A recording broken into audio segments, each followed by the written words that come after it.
Hey everybody, before we get to today's guest, I just wanted to take a minute to say thank you.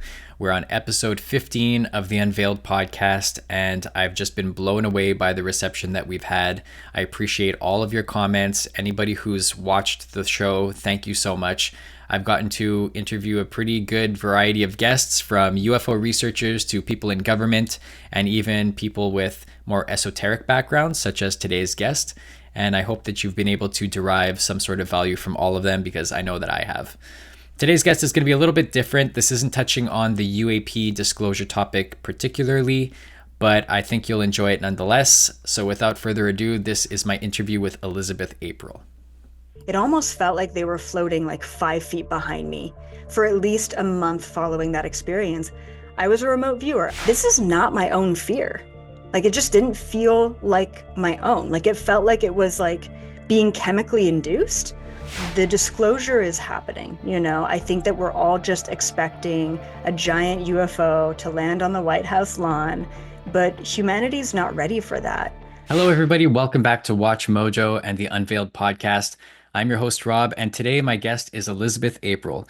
She is a clairvoyant, a channeler, and an experiencer of ET contact. And after a life-changing abduction at the age of 18, she embarked on a path of spiritual and cosmic exploration and has since amassed a global audience through her books, her speaking engagements, and her online content. And I'm very much looking forward to speaking to her today. Welcome, Elizabeth. It's great to talk to you. Thank you so much, Robert. I'm super pumped to be here. Psychic phenomena has kind of become a buzzword within the UFO and UAP circles these days. There have been accounts from military whistleblowers about remote viewing programs, about what they refer to as psionic assets who can communicate with UAPs. And so I wanted to talk to somebody who it doesn't have any ties to government or military about this stuff. So why don't you start by just giving us a brief background on yourself, and take us back to the moment when you kind of first discovered that you have these abilities that not many other people share. Yeah, for sure. I mean, I'm a big believer that we all have psychic abilities. We all have the ability to get out of our body, to remote view, to tap into consciousness. So that's a really important thing to state right off the bat. Essentially, we all have a soul. So regardless of your belief system, we have that capacity within us. When I was younger, actually around the age of 2 is when my parents really told me that, they were noticing I was seeing and even talking to things that they couldn't see or perceive. I have an older brother that's about a year older, so it was a very stark difference, I think, between him and myself. Now, I was raised Catholic, so for me, I was always talking to God. That was my thing. That's what the Bible taught you, is that if you were talking to something that no one else could see and it felt pretty loving, then it must be God. It's either God or the devil. And I really felt like it was God. So that's sort of how I grew up. My mom was always pretty freaked out at my abilities, and my dad was very open-minded. So I was, seeing ghosts and spirits walking around, sometimes walking around public places, sometimes walking around my friends' houses, and I would point that out.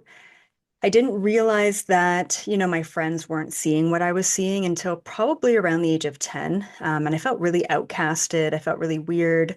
I was called like a liar a lot for what I was seeing. Like, essentially, kids at school would say, like, you're just making that up for attention. And so that's when I really started to shut down a lot of my abilities because I just wanted to fit in. I just wanted to be normal. And so, yeah, and then I like really went into the physical world. So it was anything athletic, sports oriented. So in order to get away from the metaphysical, I went really physical. And so from 10 to around 14, I just totally lost track of my abilities. And I fit in and I made a bunch of friends, but I started to really question things. I started to feel really disconnected and alone and super anxious and even depressed. And so that's when I started to search outside of myself. I went to every authority figure I could find. I went to my friends' parents. I went to counselors, therapists. I even went to a priest to ask, okay, what's the meaning of life? Like, what's the point of everything? And every single time I was just met with sort of disappointing answers. Well, one day you'll grow up and you'll go to school and you'll get a good job and you'll settle down and you'll pop out some kids and you'll be happy. And to me, that wasn't happiness. That was prison. And I was really surprised that no one else was questioning outside of these lines that were taught. So at 16, when I was really deep into just sort of, I guess, life contemplations and disappointment, it was my dad who asked me if I wanted to try a past life regression. Now, he's an engineer, he's Catholic. You really don't put those things together, but he was open-minded and he had done a past life regression course back in the day. So I said, yeah, I mean, at this point, I'll try anything. I was super just open. And in about an hour, hour and a half, we went into 5 different lifetimes. And every lifetime really taught me that I was here to gain access to information through other realms and then present or relay that information to help other people. And so in that hour and a half, there were 2 things that were made really clear to me. One, reincarnation is real. And for me, it was like, thank God I'm not just 16 because I don't feel it. And 2, time is an illusion. And why is no one talking about this?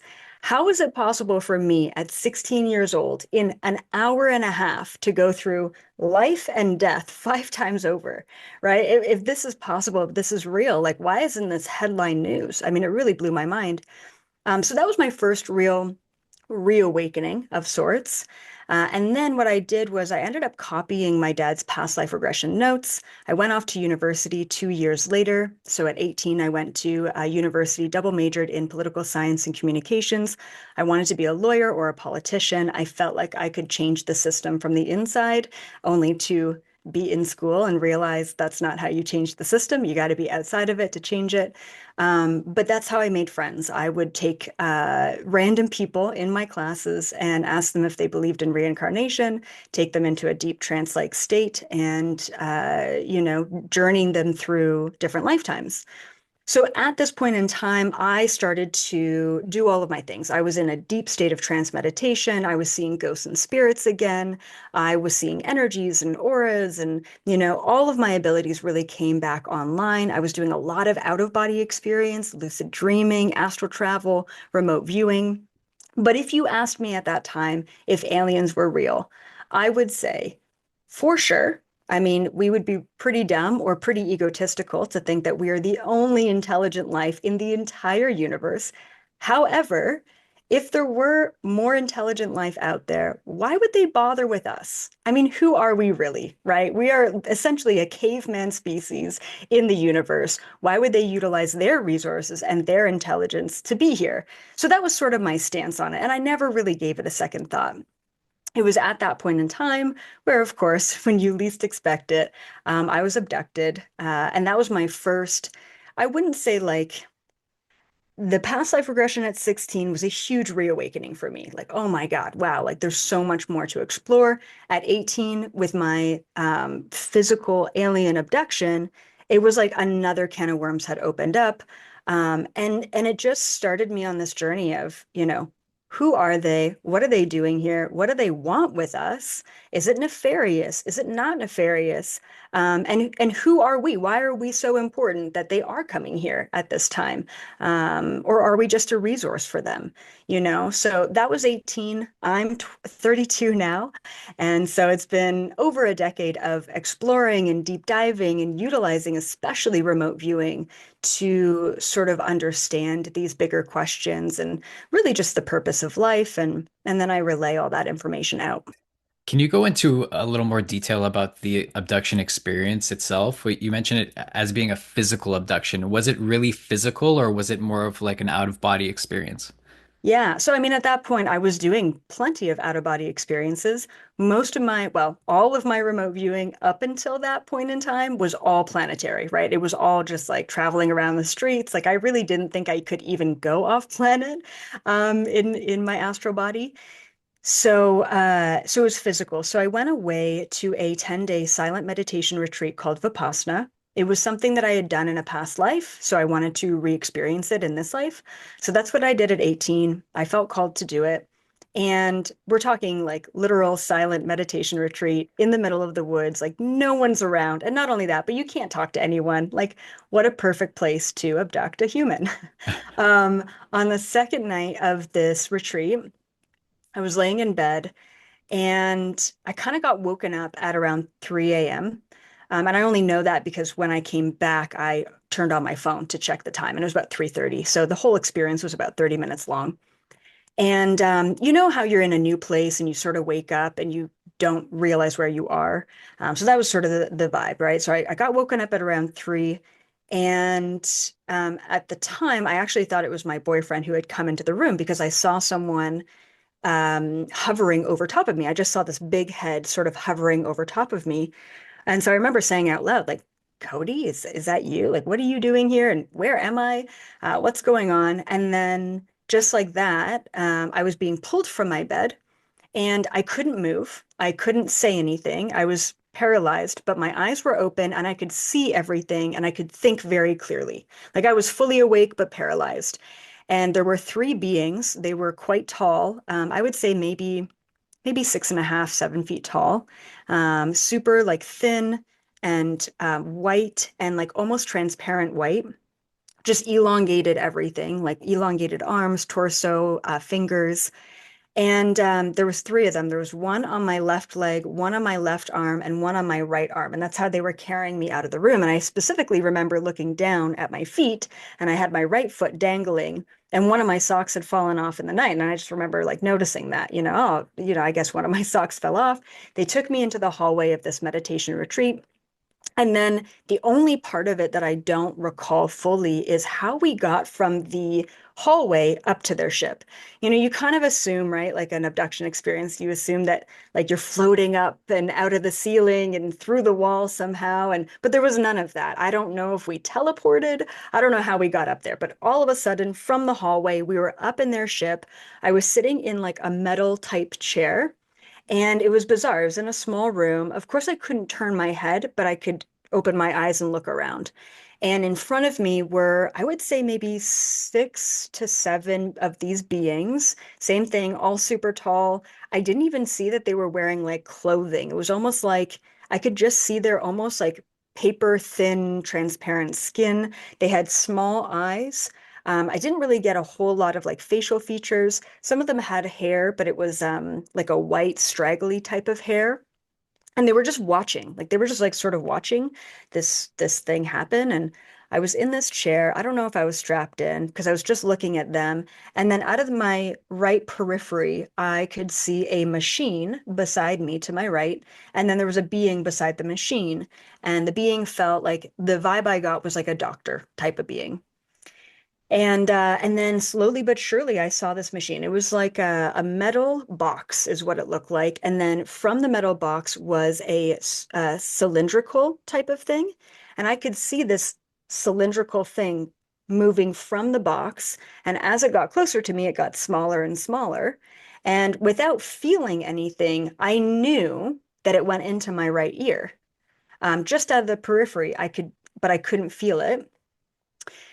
The feeling I got, there was no telepathic conversation. At that point, I was used to those type of conversations, or at least nonverbal communications. There was none of that. It was more so the most amount of fear I had ever felt. And it was weird too, because I remember thinking at the time, this is not my own fear. Like it just didn't feel like my own. Like it felt like it was like being chemically induced.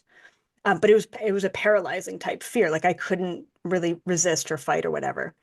And then that was pretty much it. This thing went into my right ear, and same thing. Like I have no idea how I got from the chair, from the ship, back into my bed. Super quick. It was probably about 30 minutes. I was paralyzed for, I would say, at least another 20, 30 minutes. So they put me back into my bed, and I was just processing everything. Oh my God, was this a dream? Was it real? Did this really happen? Who are they? What? Like I was just processing, but I couldn't move. And then finally I could move my body slowly but surely. I sat up in my bed. I went to my ear and it was bleeding. And I'm actually really grateful for the ear bleeding, specifically because that was my only physical, verifiable proof that anything happened to me that night. And then that's when I turned on my phone and I'm like, okay, 3:45 or whatever it was, probably about a 30-minute experience. And then I remember like Googling like abduction experiences or abductions in my area because I'm like, I'm looking for anything else. I mean, this was back in 2010. Like no one was talking about this stuff. And yeah, and so I was really contemplating leaving the meditation retreat after that because I'm like, are they just going to abduct me every single night? And who do I talk to about this, right? Like, I mean, how crazy am I going to sound? So I ended up stealing a butter knife from the kitchen just to defend myself. It wasn't even like defense. It was more like if I could just like nick them and get some green alien blood and like just take it to a laboratory or something, that was my intention. But they never came back. I actually had a really great rest of my retreat. And then sort of what followed from there was this feeling of being watched. It was this really intense, uncanny feeling like it almost felt like they were floating like 5 feet behind me for at least a month following that experience. I was a remote viewer. I was meditating and getting out of my body and doing all these things. And part of me felt like, are they body snatchers? Like, I don't know. Are they waiting for me to leave my body so that they can come in and take over? Like, I really wasn't sure. So I shut down all of my own sort of spiritual practices at that time. I went to go see a doctor. I asked the doctor to look in my ears. I said, look, something's going on with my ear. I don't know what it is. I'm not going to tell you I got abducted by aliens, but please look in. And so she looked in my left, couldn't see anything. Looked to my right, and she's like, "Oh, wow, you've got a lot of scar tissue in here." And I'm like, "Okay, yeah, who cares? But do you see a device? Do you see a chip? Like, am I chipped? What's going on?" She didn't. She couldn't find anything, but she said there was an uncanny amount of scar tissue. And then probably a month after that, I went to a medical medium. I honestly didn't believe in medical mediums. I'm a very skeptical, very logical person. I don't do a lot of external research. I just know what I experience. But I went to a medical medium and I didn't tell her anything. And I said, look, just scan me. I don't know what you do. I don't know how you do it, but just like look into my body. She took 2 seconds to scan me and she's like, oh, you've been chipped. You have an implant in your right ear. I was so shocked. And she said, yeah, this thing, she said it was like it was made of organic material, but she said it was oddly conscious. And she said that it had these like little grippers on it inside my ear, like deep in the canal. And she said that it was monitoring my heart. And then it was also connected to my crown chakra. And she said the beings that took you were really curious because you had such a bright light, like you had such a bright aura, or you had such a high frequency. They were curious as to why there was a human with such a high frequency. So they wanted to sort of track you and monitor you and see what you were doing to get that frequency. So it was pretty objective, I guess, in that way. And then I said, okay, well, what do I do? Like, do I go in for surgery? Like, how do I remove it? She's like, oh, I can remove it. I'm like, okay, great. I was expecting her to like roll out like a tool belt or something, but she just did some energy work. Same thing. I was so skeptical. And I'm like, okay, cool. I'm sure you removed the chip. And she's like, I unattached it to your soul, your astral body. And she said, like, you might get some weird drainage, but other than that, you should be good. Still so skeptical, despite her being spot on. I walk away from that, and immediately I feel grounded again, back to myself. I no longer feel watched, which was so nice. And yeah, it took about probably 5 or 6 months. And like my ear was just draining. Like my right ear was just draining this weird sort of liquid, this dark sort of green, almost black liquid for 5 or 6 months it took. Um, and so yeah, and that was my first real big abduction experience. Wow, so it seems like the intention was like monitoring. Do you think that's representative of the majority of legit abduction stories that we hear? Is that what the broad intention is of beings from outside of Earth? I mean, it's tough to say, right? I mean, there's so many different beings, there's so many different intentions, there's so many different agendas at play. It's all across the board. I mean, I've seen monitoring, which is more of the rare cases, a lot of experimentation, a lot of hybridization, and a lot of hybrid projects, and then also a lot of like consciousness as well. Like there are a lot of like benevolent beings, the good ones, who want to see us elevate. And for those who are ready, they have an abduction experience that really brings their consciousness to the next level. So I'm definitely not a believer that all aliens are bad, despite my first abduction being really negative. And I'm definitely not a believer that all aliens are good. You know, I think just like human beings, we've got good and bad in the universe. We live in a binary system, and that's what's represented sort of in their intentions as well. Has your perception of the event in the years since changed at all, or has it always kind of remained the same? It's always remained the same. I don't think my perception has ever changed. I think at first it was just really scary, and I really felt like a victim. And I remember telling my roommate, like I was in university at the time, so I was living in student housing. And I remember my roommate telling my whole household, which was like 8 people, 8 students, that like Liz thinks she got abducted, like she's fucking crazy. And I just got thrown back to childhood again of like, oh my God, here we go. I'm not safe to even tell my closest friend. And she completely turned that on me. And then I thought to myself, I'm never telling anyone in my entire life that I was abducted by aliens because it sounds crazy. Oh, I spoke to Whitley Strieber recently, who wrote the book Communion, a super famous abduction case. And after his initial abduction encounter, he had repeat visits from the ETs that initially took him. Did you experience anything similar to that, or was it like a really one-time deal? Yeah, so for that species in particular, it was a one-time deal. Turns out there was a military base about 5 miles from the meditation center. So I actually think it was just like wrong time, wrong place. But I'm also a big believer that, especially when it comes to abduction experiences, we sign up for them, even if they're negative. Um, and in knowing that, I feel a little bit more empowered with the experience because that experience opened me up to, I mean, at that point, I was very open spiritually, but I was never open to aliens. And so that just completely changed my trajectory. And so I know that that was contracted. I know that was meant to happen, but I think it was very sort of location based, very situational. After that, it was probably maybe 3 months after that. So it was after the doctor, after the medical medium, I finally felt comfortable doing my spiritual practice again. That's when I was greeted by a whole different set of extraterrestrial beings. And these are the good guys. And they called themselves the Galactic Federation of Light. And so, like I said, that was probably about 3 months after the abduction experience. And I have had I mean, at that point, it was like weekly contact with them after then. And then at this point, I'm still having monthly contact with the Galactic Federation, mostly sort of dealing with and talking about earthly affairs. Okay, we gotta dive deep into this because this is big. So, all right, the long term impact. It seems like this abduction kind of opens you up to communicating with these beings. But in terms of like the ones that took you, um, are there? And you mentioned different types that you also communicate with. Can you run us through like how many there are? Like what are the different types? And I'll just as a side note.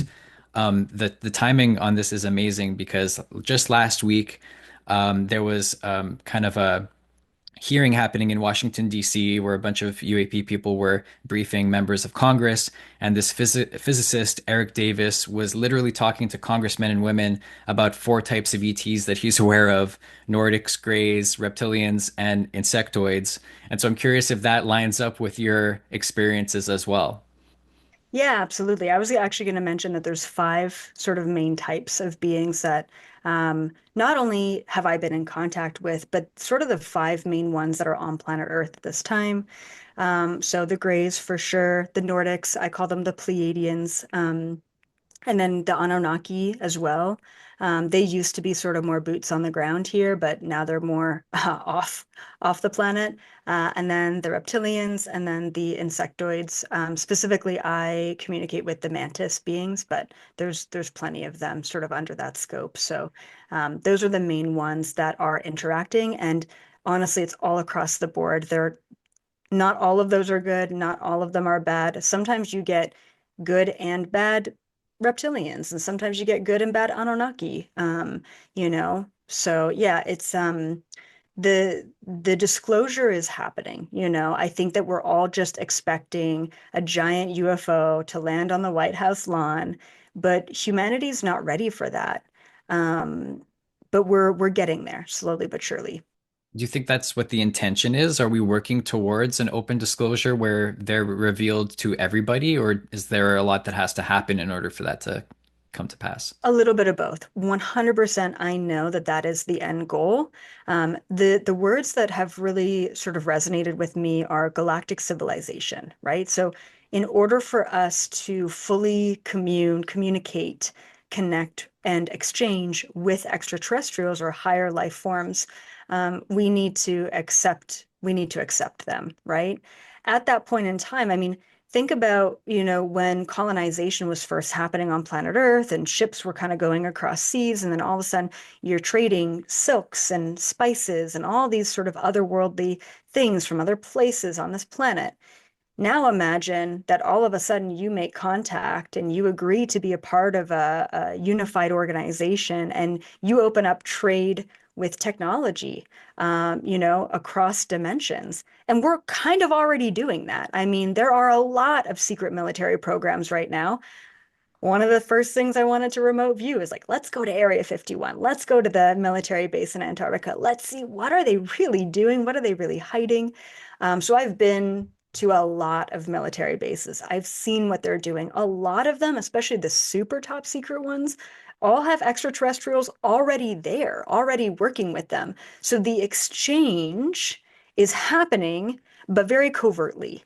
And within the covert nature of that exchange, I don't use the word evil, but it's negative. It's nefarious. It's not for the people. So when we have a very public disclosure, it's for the people. So the shadow government and the extraterrestrials that the shadow government is working with, they don't want full disclosure to happen. That's why they've been holding it back for so long, because all of their nefarious plans go out the window. And we finally get to accept technology transfer that helps everyone. Like free energy technology, or a cure for cancer and other disease. All of that is out there. The extraterrestrials have it all, but we need to be at a place where we can accept them in. So the end goal for sure is cosmic disclosure, and for us to become a galactic civilization.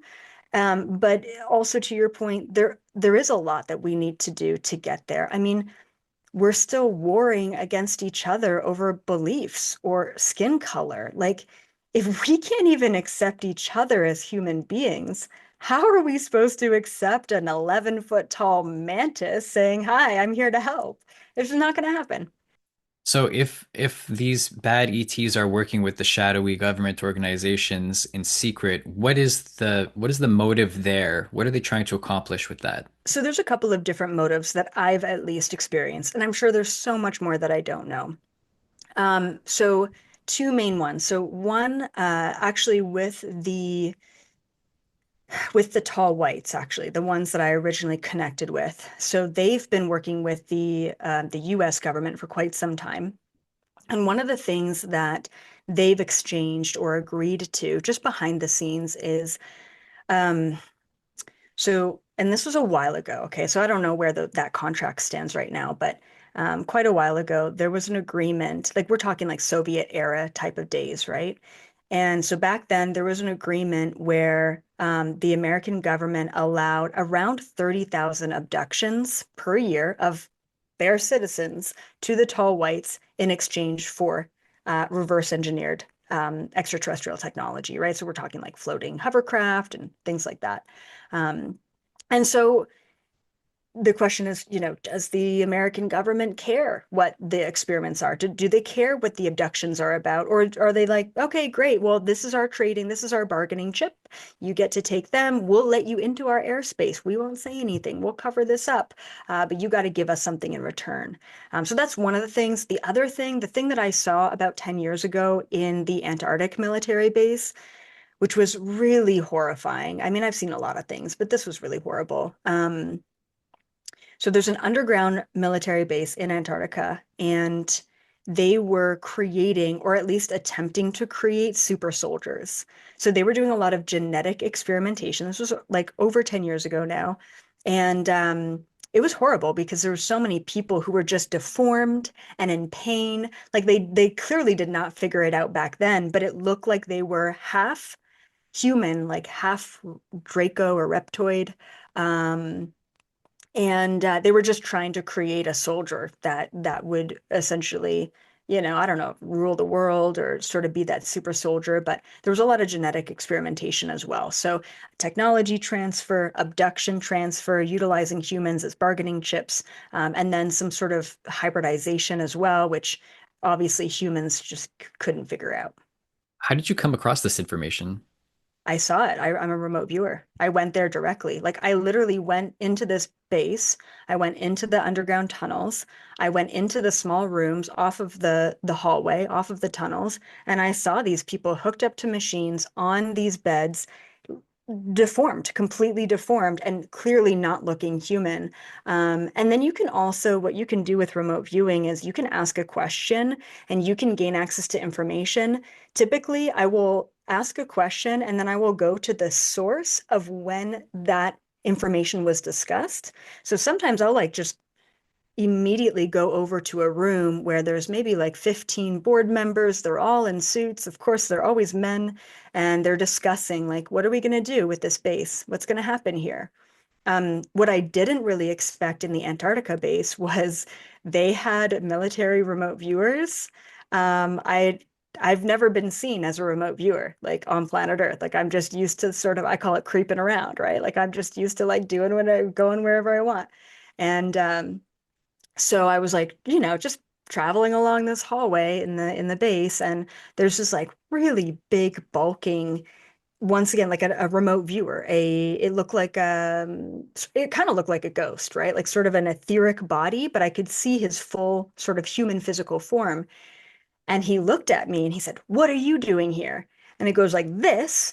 And I was just so confused because I'd never seen another one of me before. And he kicks me out, like he pushes me. And I was just kicked right out of the base, like 150 feet up in the air. And so of course, what do? I'm like, well, I'm gonna go back and see what's going on. So I ended up like kind of cloaking myself. Like you can use invisibility. Sometimes it works, sometimes it doesn't, even though you're a remote viewer. So I sort of cloaked my remote viewing, my astral body. I went back in and so now he's all like sort of flustered, right? He's like scouting the halls. I popped back in behind him, right? So he's scouting the halls over here. And every remote viewer has a cord. It's an etheric cord that leads you to your body. And so I saw his cord. So I knew he was a remote viewer. So I followed his etheric cord down the hall, right? And he's this way. And I followed it into a room, and it was a very small room. And in the room were these tiny desks. It reminded me of like university study desks because I was still in university, because they had sort of these walls or the dividers, but it didn't matter. There was two men in military fatigue. It looked like it was American military fatigue. They were sitting in the chairs. One was this huge, bulking man, and then the other was very petite, very small, very different stature. But both of them were sitting back in their chair. Their head was down, and they both had these sort of etheric cords going out. So immediately I realized, oh shit, the military, especially when it comes down to a very protected base and some very nefarious things, they have remote viewers that are security. They have remote viewer security guards, and I was caught, and I've been caught a number of times. You get into some tricky situations, but yeah, that was my first time really ever up against, someone like me. Wow, did you ever worry about like physical consequences of those actions? Like that they could come after you? Absolutely. Yeah. I told my dad, at 18 when I said, wow, Dad, I gotta tell you, I go into this deep state of meditation and like I can just walk out of my body. And then I can walk into the next room and I can see what my roommate is doing. And he said, never, ever tell anyone that you can do this. Because literally, he said, the government will take, I'm Canadian. Okay. So this was all, I was doing all of this in Canada, which totally I felt gave me safety, right? To a certain extent. But my dad said, like, the government will take you. They look for people like you. They will experiment on you. And like, you will never be heard from again. So I didn't. Like I did not like 2010 is when I started remote viewing. I did not come online until 2016. And even when I did, I'm like, I'm an etheric channeler, I'm a clairvoyant. I would never, it was really only this past year where I'm like, all right, cool. Like I'm a remote viewer. That's what I do. And the only reason why I'm public about it now is because I know for a fact that the shadow government, the deep state, is falling. They do not have the resources to track everyone like me. And not to mention, there are so many people all around the world who are whistleblowing, who are way bigger of a threat than I am. So I know that I do have safety in numbers now. 10, 12 years ago, I don't think I would have been safe, like saying, yep, went to an Antarctic military base. I documented it all on my own, but I would never publicly mention it, especially since what my dad was saying. Was that military base with the genetic experiments like the most eye-opening thing that you've seen, or are there any other standouts? Yeah, there's a couple of other standouts. The other one, and this was more so in Middle America. I mean, once again, I'm Canadian, so I don't fully know. So am I, actually. Are you really? Yeah. Okay, cool. Where from where? Montreal. Oh, nice. Okay, Ontario.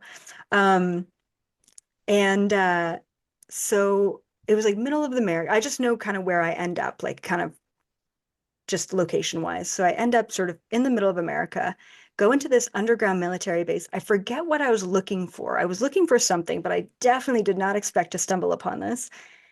It was a massive, massive facility. It wasn't like vacant, but there wasn't a whole lot of people there. And there weren't any other remote viewers, not in that one. And there were like I don't even know how to say this, but it literally looked like straight out of a sci-fi movie, like tubes of people, and they were clones. And the only reason why I knew they were clones is for two reasons. One, I'm not a very big pop culture person, but I could see like familiar faces, like celebrity faces. And then two, they were usually two or three of each of these individuals in their full grown state, in their full grown body in these tubes. And so I had stumbled across a cloning facility. And this was also about 10, 12 years ago when I first started getting out of my body. I kind of was on a mission to uncover all of the nefarious bullshit that they were up to. Um, and same thing, I did not mention that I stumbled across that until probably the last 2 years because that is just a whole other level of cool aliens. We get it. We got some photos. We got some videos. We got some grainy, 1940s images from the military bases. That's great. Okay. I think we can all sort of maybe get on board with that. Clones, that's like the next level of crazy. And I understand, and part of me is like, do I really want to be the one talking about this? So that was the other sort of shocking base that I went to. I've been back maybe once before. It's still quite active. The other one that I went to, of course, was Area 51. Um, and there's like it goes quite deep. There are many different levels, and each level, like it feels like the deeper levels are super populated with extraterrestrials. Now, that one I could not stick around too long because I didn't get caught by a remote viewer. I got caught by the extraterrestrials that were there. I that was really shocking to me. I didn't really realize that they could see remote viewers. And so immediately I pop into this room thinking, all right, well, let's take a look around. Like, what's going on here? And there's this giant, like 10-foot tall, like reptilian, I call them like dinosaur beings because they kind of look like giant humanoid dinosaurs. Anyway, he immediately looked at me and I was like, oh shit, did not expect that. And I left pretty quickly because they do have the ability to follow you back to your body. And so I have gotten into a couple of tricky situations that way. I just got to touch back on the point about the essentially celebrity clones that you alluded to before. Um, Having seen that, what does that tell you about like Hollywood and the kind of pop culture? I know you said you're not a big pop culture person, but what kind of ideas do you get about the way that pop culture shapes society after having seen that? Oh man, like they're just puppets, you know? Like they really are. Like obviously the clones are almost physical biological puppets, right? And it's like a whole process that they do to like get this clone sort of active. Um, it's a whole thing. But yeah, I mean, major political players, major celebrities, they're kind of just slaves to keep us distracted. I've never been I've never been a fan of really anyone. Including musicians or celebrities or politicians. I've never really gravitated to follow anyone in that way. And I know why, because it's just a game is what it is. So it's kind of like you hear like stop watching the news. It's very similar. Stop following these people who um, not only may not be adding to your evolvement, but may be actually distracting you or even spellcasting against your evolvement. If you take a look at really big celebrations like the Super Bowl, or you take a look at massive, massive productions like a concert, right? There are really dark, satanic, sort of Illuminati symbolism just totally laced and embedded within all of that. And the second you start to question the nature of your reality, if you so desire, you start to wake up to how much is hidden in plain sight. Wow. I want to go back to you mentioned the Galactic Federation of Light earlier on in the conversation. Can you elaborate more on that? Just take us through what the conversations are like, what are the messages from them, and why are they in contact with you in the first place? They are essentially an organization of extraterrestrials, and it's like their main mission is unity, right? It's just unity to unify. And then they align to the laws of the universe. So it was so funny because when I first met them, I was so pissed um, because I was taking political science with a focus in global politics, right? And all of a sudden, I'm meeting an organization of off-world beings who are telling me that they are here to abide by the laws of the universe and to ensure unity in the universe by abiding by the laws and making sure that other beings, whether individual or collective, are also abiding by the laws. So I'm like, great. You're telling me that out of all of your intelligence, out of all your high dimensional and, advanced technology, you need a hierarchy? You need a system? You need essentially, you're like the police, you're like the government for the universe? Like, come on. I was so disappointed. I really thought they had figured it out. Like, I knew that this system here, global politics, it was not working. And now I'm hearing that there's like a universal politics. Like, I was so beside myself, honest. I'm like, it doesn't get better. Like, I really thought I could just go and like live in harmony, but no, there are fights and battles and galactic wars and there are bad beings and good beings and there's a structure and there's organizations and so it took me a little while to get over that. So that's essentially them. They're like the good guys of the universe and they ensure that more advanced civilizations don't take advantage of smaller civilizations, that, the law of non-intervention is followed, or the law of cause and effect, right? Like essentially the karmic laws are followed. And so they sort of enforce them. Obviously, they don't make them up, but they enforce them. There's so many different councils involved that all make decisions, and it's truly very democratic. But same thing, it's so structure oriented, and it just it takes a while to get anything done because it is such a big system and organization. So what I talk to them about mostly is planet Earth, humanity, our trajectory. Where are we at now? Are we going to make it? Give me some good news, Every once in a while, I'll kind of go through like a bit of a human fit, okay? Probably every 3 to 6 months, I'll like stomp over there, right, in my astral body. Most of my contact with them is astral. I have had a handful of physical abductions with them as well. And I'll go yell at them like, guys, come on, like especially 2020. I'm like, you see what they're doing. Why are you not stopping this? Look what they're spraying in our skies. Why aren't you stopping this? This is just a bunch of bullshit, and you're not intervening. Like, this is not okay. Like, how can they be doing this? This has got to be against the laws of the universe.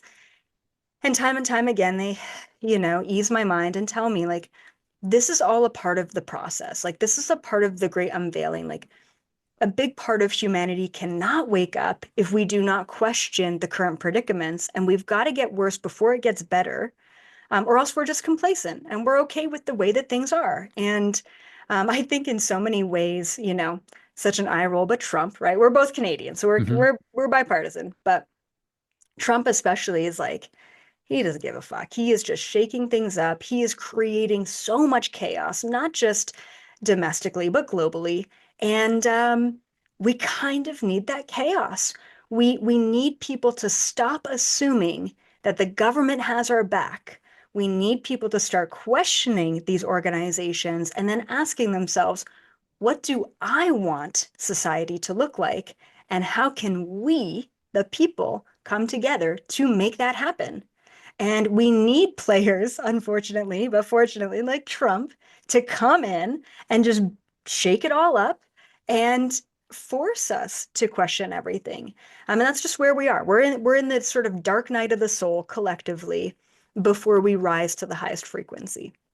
So, what kind of messages, if any, do they want to share with humanity? And is your job to be kind of like the relayer of their knowledge in a sense? Yeah, I think in so many ways, like I'm a conduit, but it's really important for people to understand that A, I'm not the only one. B, I don't know everything for sure. And C, my biggest thing is everyone can make their own connections. Like I've always said that in this lifetime, I hope to one day be out of a job. Like that is my dream. If everyone starts to create their own connections to whether it be their spirit guides or their higher self or higher dimensional beings, that would be fantastic. And I'm seeing it. Like it is wild how many people are making those connections these days.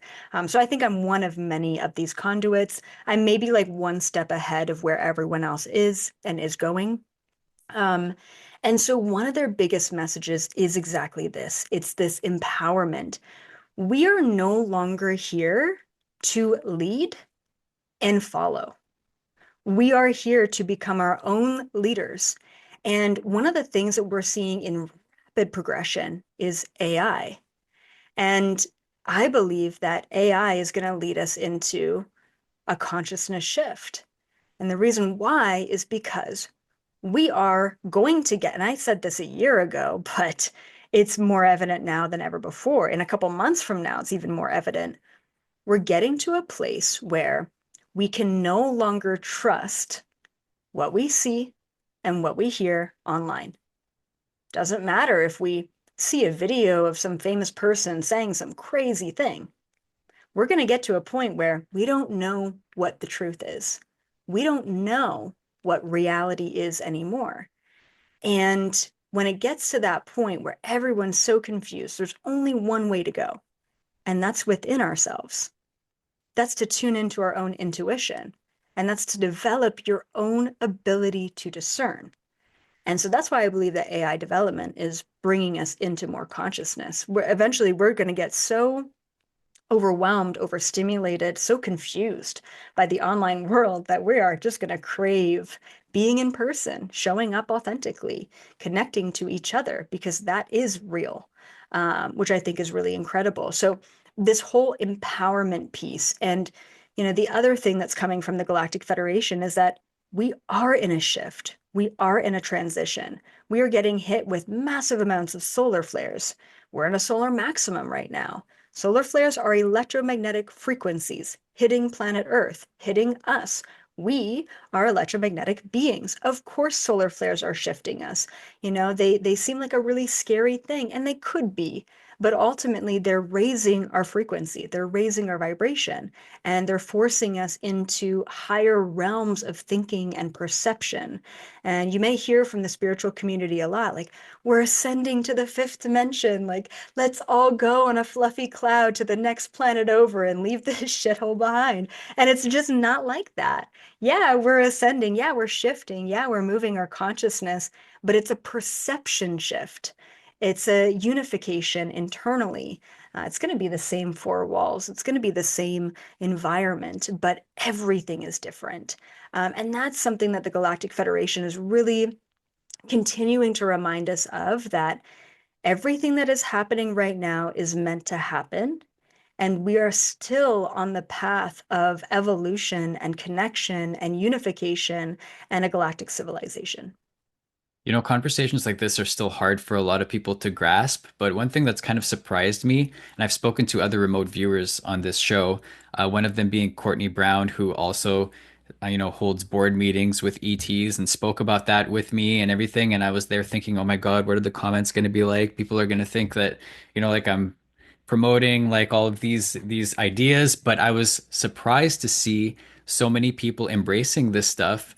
Do you think that, we're hitting a level where a considerable amount of people are actually accepting these ideas and that it's like actually getting to the point where we're turning a corner and making a difference now? I think so. I absolutely think so. I mean, I'm telling you, like 10, 12 years ago, when I really started to awaken and I had these conversations with, I mean, anyone and everyone, I was looked at as so crazy. Now, granted, like a lot of people still think I'm batshit crazy, and I don't blame them for that. Um, but it's taking place. Like I never thought I could publicly ever talk about anything I'm talking about in this interview. I thought that it would never happen. And this is just 10 years later, and things are happening exponentially now. Like, I've met doctors and lawyers and other very staunch professionals who tell me in secret, okay, like I had an experience and like that's why I'm here. Like, don't tell anyone. And that's it. I truly believe that no matter what I say, no matter what any other remote viewer, channeler, alien conduit says, it's got to be based on individual experience. It's great that a lot of people resonate with what I have to say. I don't know why, but in somewhere in them, they're like, okay, this girl's like kind of onto something. She may be a little crazy, but she's kind of onto something. But ultimately, when you have a direct experience, when you have this gut feeling, when you have a vivid dream, when you see something in the sky you can't explain, or have some other paranormal experience that opens your reality, that's when you really start to open the doorway to everything else that's possible. Have you ever found it difficult to protect yourself both mentally and emotionally from, I mean, obviously you're exposing yourself to these ET beings who have, motivations that can vary, and then there's also like the skeptics, among us humans here on Earth, that can probably be taxing. Like, how have you managed to stay sane while dealing with all of this? Yeah, so at first it was so rough. Like it was probably 4 or 5 years of deep, deep internal battling of just not feeling safe energetically, physically. Um, that's why I wasn't online for such a long time. I was getting really spiritually attacked as well, just because I was so open. And then you just kind of build some thicker skin over time. And for me, it's if I can really like I always think at the end of my life, like I move on from this body, boom, like blink of an eye, 100 years later, move on from this body. If I look back at my life, would I feel fulfilled in not being authentic or integral? Would I be fulfilled in not speaking up on what I know? And um, I think as long as I'm always letting people know to use their discernment, as long as I'm always telling people to take it or leave it, this is my own experience. I'm not pushing this on you. And this is my truth. And if it resonates with you, then great. And if not, no big deal. Leave it. I think that that's really the way to go about it. I'm really not trying to convince anyone. And I know I'll still be called crazy till the day I go on this planet. And that's okay because I'm just one step ahead and not everyone is there yet. But I'm holding space because I used to think this stuff was crazy too. But here I am. There you go. What do the ETs think about us people? Okay, so this is like a huge conversation, but I'll plant a seed. There's something called the prophecy planet. And what they've told me is that our planet, planet Earth, is the prophecy planet, right? So going back to that big question that we started off with, why us? Why here? Why now? Why them? Like, why bother? And so apparently they've told me that we are special. Human beings are special. And the reason why we're special is because throughout our evolution, there have been many different beings who have spliced their DNA with our DNA. And upon doing so, we've evolved exponentially. And even though it seems like we are just some low-level ant-like species, we're actually so much greater than that. But because of our consciousness or vibrational level, we've only been able to access a small, certain percentage of our DNA. If we were to evolve and access more percentage of our DNA or all of our DNA, we're accessing many different sort of hybrid DNAs that are within us. We are a great experiment. We are a great hybrid experiment. So the bad ones, we're basically the sons and the daughters of some of the highest and lowest frequency beings in the universe, which is pretty wild. And so the bad guys want us on their side, the good guys want us on their side, and ultimately it's up to us to choose. Do we choose separation and division and sort of that reptilian brain, that fight or flight? Or are we going to choose unity and harmony and unconditional love? And when we get to that place, when we get to that frequency, I mean, we can literally defy the laws of physics, which is pretty cool. Are there any issues that they're really concerned about that we're dealing with right now on Earth? Like, for example, you mentioned AI, there's the environment, there's war. Does anything stand out as like really problematic for them? Okay, there's a lot of things. So they're prepared to diffuse a massive solar flare. They've shown me the technology that they have to do that. It's kind of like it's kind of like them putting up a force field. So they're able to do that. The only reason why is because if it's kind of unpredictable, even for them, right? If a massive solar flare were to happen, it could wipe us out. I mean, it could wipe us all out, but it could also wipe out our electrical grid to the point where it would be more devastating than helpful. So they're prepared. That's one of their main concerns. Obviously, like nuclear warfare has always been a concern for them, but they've been able to diffuse any of that. The governments on the back end know that there's nothing they can do with that, just because they've been told that they will all be diffused. So that's sort of not really a concern, but something that they constantly monitor. And then I guess their main concern is humanity's choice. I mean, where are we at right now? And how are we going to get to a place where we can't accept each other for who we are across borders, to accepting them? That's a big leap. They do have faith in us, but that's something that they're monitoring too, is just our natural progression. Yeah, I actually don't blame them for that. If we can't get along with each other, like why would we think that we would get along with beings that come from another planet? Or actually, do they come from other planets, or is it more of like an interdimensional thing? How does that work? It's kind of both. So a lot of them are physical, but like higher dimensional physical. So like sixth dimension, seventh dimension, eighth dimension. Um, the beings that I talk to all exist on a mothership. So a lot of them, in order to be recruited to the Galactic Federation, come from planets. But they're mostly all like on ships, just to sort of be around planet Earth, to be in our solar system. I have gone to other planets as well, but yeah, there's extraterrestrials everywhere in other dimensions, in etheric dimensions as well. There's like celestial dimensions, which is crazy. And then, like, most of them that are interacting with us are all physical. They do come from planets originally. Some were born on the ships, but most come from planets and then choose to join literally either the good side or the bad side. Was there ever an instance where you disagreed with them fundamentally on anything? Yeah, I think that their whole like non-intervention thing, once again, I've yelled at them a couple times about that. Like, come on, like you can't let this happen. How are, say, the reptilians allowed to intervene and you aren't? And they've explained that to me. Like, the reptilians intervene to the point where they understand the laws. And so they can manipulate us to believe that a war is happening. And through our belief that a war is happening, we choose for that war to happen. So they aren't choosing that for us. Therefore, they're not taking our free will away. So essentially, just the bad guys are really good at understanding the laws and then skirting sort of in between them. So I kind of yell at them, if they're intervening, you should intervene. And they're like, well, it doesn't really work like that. The number one way the Galactic Federation has been able to intervene in a non free will, like taking away our free will oriented way, is to have members of the Galactic Federation incarnate as human beings and somehow along the way wake up, recall who they really are, and really start the mission on, all right, well, let's wake up the rest of us.